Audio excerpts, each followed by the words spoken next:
Hello, everyone, and welcome back to my channel. Welcome if you're new here. My name is Jamie, and I am working on a 2-day Get It All Done Clean With Me project. I was expecting a big snowstorm this weekend, and with not being able to get out and go and do things, I thought I would take advantage of being able to get a lot done. And that snowstorm did not disappoint. It was so fun to be snowed in. So come and clean with me today, and we will get a lot done.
Okay, I'm not sure if you can see the hint of blue on the top of my toilet there, just above the water, but when I was using the Clorox wand, it stained the whole top of my toilet, the inside the bowl, blue.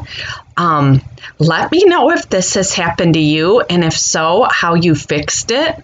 I'm not sure exactly what to do, so let me know if you have any suggestions. That would be so helpful.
it has been quite some time since we decided to carpet clean up here in our bedroom and in our upstairs. So with nothing else to do, being snowed in, we decided today would be a great day to tackle it. Usually Jason does this job for me, and in fact, after this part of the filming, he did take over and do this for me, the rest of the upstairs, so that I could go and make dinner, which is so helpful and nice. So if you do not have one of these though, I highly recommend it. We bought ours at Kohl's with some Kohl's cash and a 30% off, and it was a fabulous deal, and it has been worth every penny. I highly recommend them.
As you can see, it is now day 2, and although it didn't seem like I got maybe a ton done the first day, there was a lot of extra things we were doing around our house and things that day, and some of it too was I was trying to finish a good book.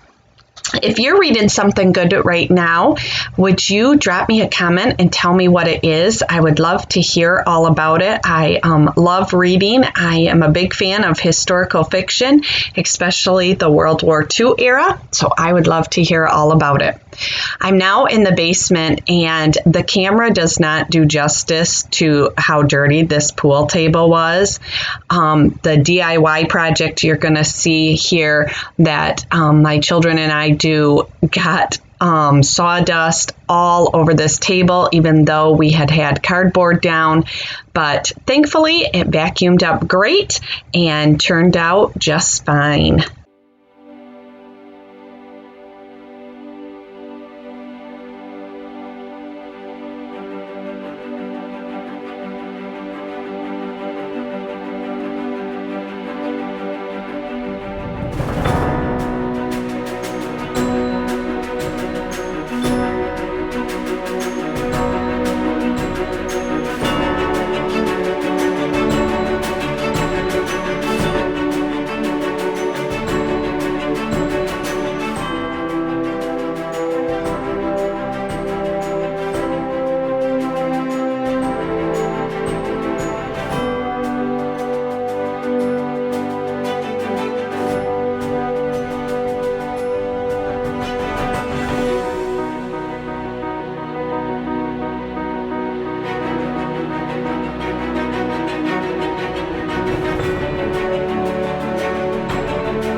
So Kate and I and Kaylee are going to be working on a little DIY for the kids' teachers this year.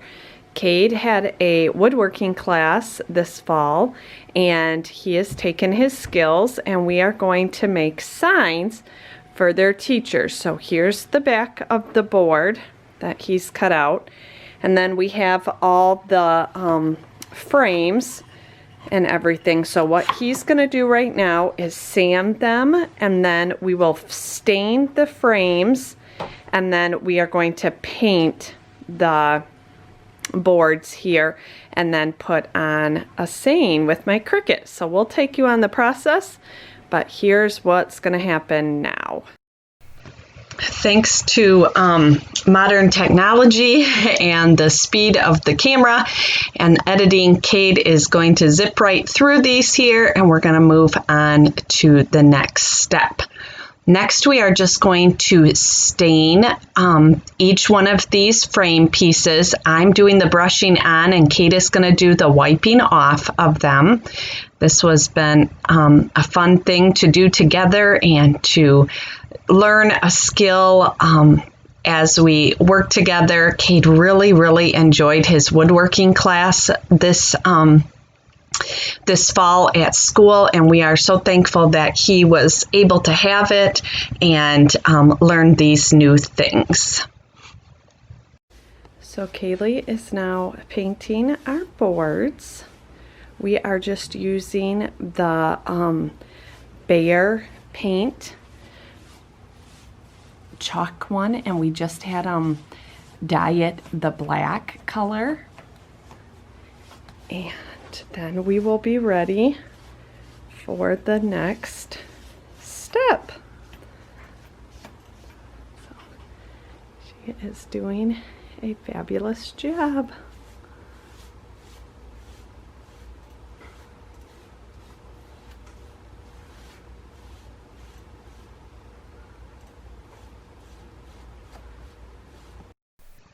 I am now at my camera or at my computer, and I'm going to be using my Silhouette Cameo machine, and I'm just going to the library. I have already purchased the saying that I want to use from their store.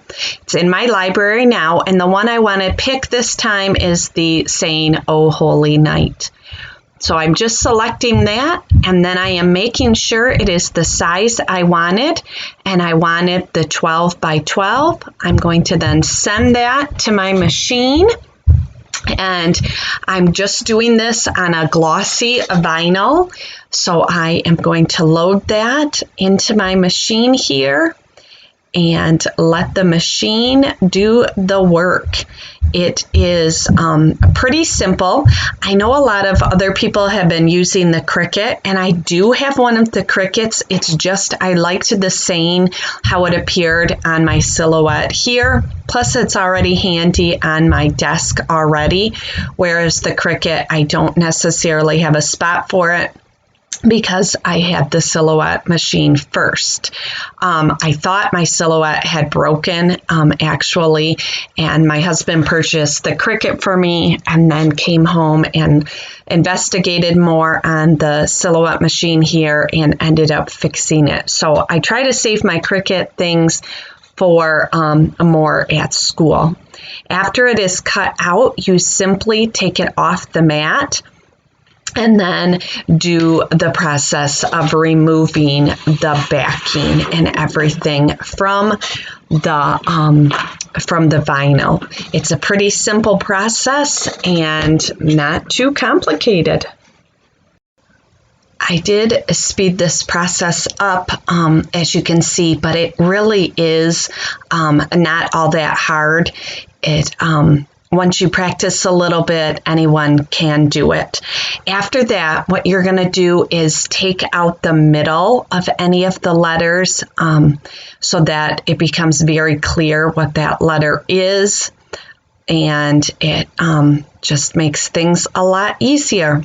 From here, I'm just using the Cricut transfer paper. Now, I will say I have used other transfer papers before, and I have to say this Cricut one is the easiest one I have used as far as moving your vinyl piece to the transfer paper. It sticks to the transfer paper extremely well compared to other transfer papers that I have used, which is an amazing thing. But again, this is a pretty simple process. If you don't have this little scraping tool, you can use a credit card, your driver's license, something like that. Now, the tricky part with this transfer paper is that it has a grid on it, and when I first used it, it kind of threw me off. But if you're someone who likes to do exact measurements and exact spacing, you would like this. It's just not my favorite part. Now, as far as this part of the process, I find this transfer paper is a little bit harder. Other transfer papers I've used are a little easier with this part. But if you just take it slow, do the best you can, working your way down, the key is being patient and going slow. But really, these machines are a lot of fun. It can make anyone into a crafter. Trust me, I'm not naturally crafty, but it is fun. And in just a second here, you will see the finished product, and then you will also see it in my window. This is just a fun thing that we did for my kids as teachers, thanks to a fun class this fall. Thanks, everyone, for watching. I hope you've been inspired today. And as always, see you on the next one.